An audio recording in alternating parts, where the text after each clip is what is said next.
So hello and welcome back. So as I mentioned in the previous video, I have prepared some examples of exponential functions and how you can use them in different situations. So if you basically want to skip these videos, you can, but they are they will be very beneficial to you if you learn how to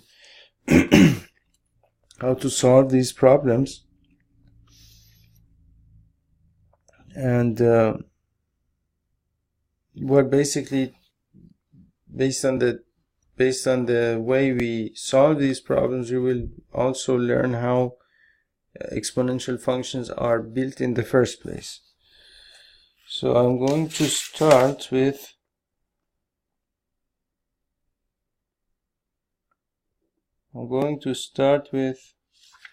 an example of chain letters.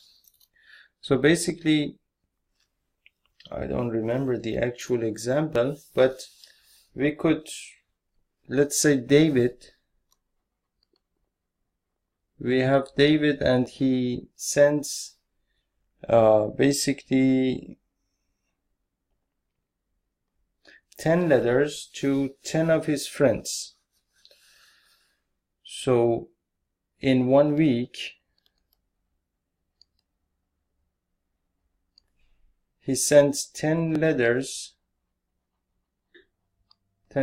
out to basically 10 different people.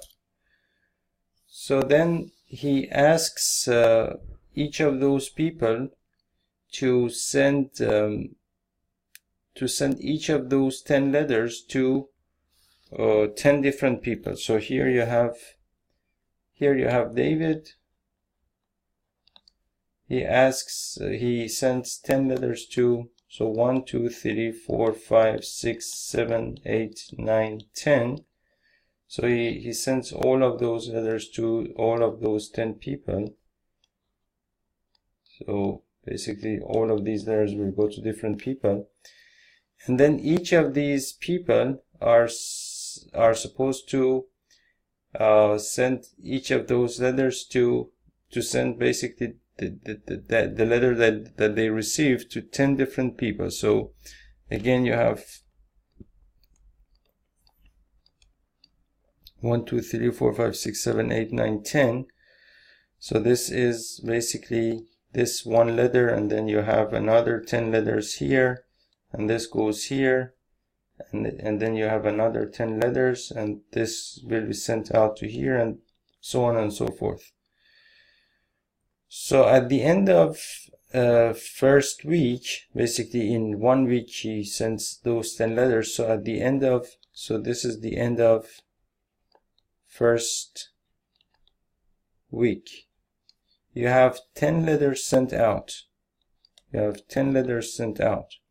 At the end of the second week, so here the end of second week,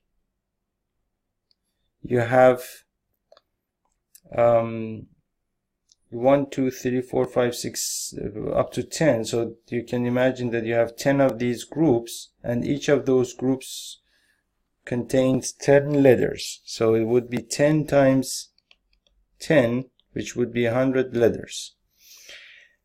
And then at the end of the third week, what happens is that each of these, so you have basically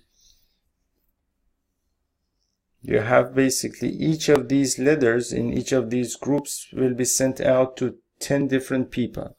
So this goes to basically a group of 10. This goes to a group of 10. This goes to a group of 10. And so on and so forth. So then you have basically, what is the number of sent letters here? Here you have 10, basically 10 of these groups in total. So here you have 10 times 10. Here you have 10 times 10. And then you have basically 10 of these, because there is 10 groups in the previous week. So you have 10 of these here. 10 of these groups all over here. So then the total number of this the letters sent out in the end of the third week. So in the end of the third week, you have 10 times 10 times 10. 10 times 10 times 10.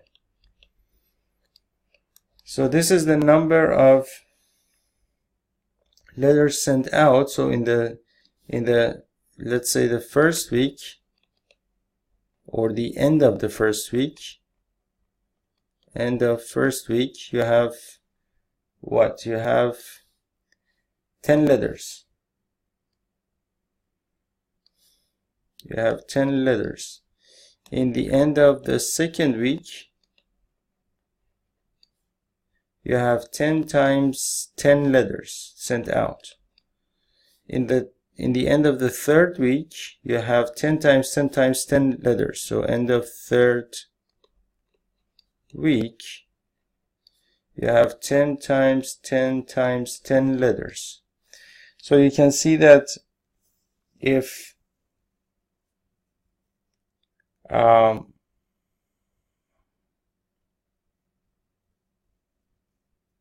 if you take this number 1, 2, 3, if you take this as n, then here you have 10, which is this number is equal to 10 times 10 raised to the first power. This is equal to 10 raised to the second power, and this is equal to 10 raised to the third power. And based on the model that we built here, you can see that as this number is increased, then the number of the multiples of 10 that is multiplied by this whole number is being basically each week, in each week, another multiple of 10 is being multiplied by the total number of by the total number of the letters that were sent out the last week. So that basically tells me that at the end of the nth week,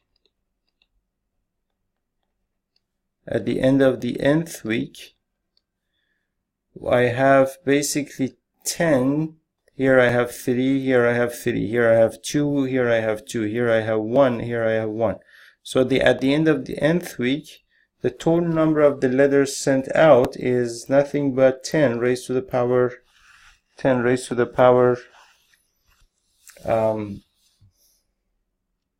n.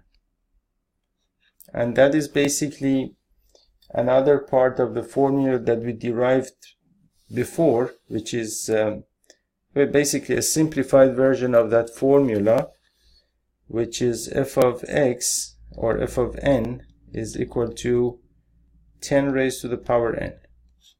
So if you are at the end of the first week, so then you have f of 1 is equal to 10 raised to the power 1, f of 2 is equal to 10 raised to the power 2, and based on this, then f of n is equal to 10 raised to the power 10. And that's basically how you know, for example, how many letters were sent out by all of those people. Basically here, how many letters were sent out when David started sending out those letters, how many letters were sent out after, let's say, 5 weeks or 6 weeks. After 6 weeks, based on this formula, you know that f of 6 is equal to 10 raised to the power 6, which is equal to something around 1 million letters. 1 million letters sent out. So that's basically a useful problem by which you can basically know how to solve these kinds of problems, how to solve these word problems. We have further problems here, and we will get to them one by one. So I'll see you in the next video, and thank you.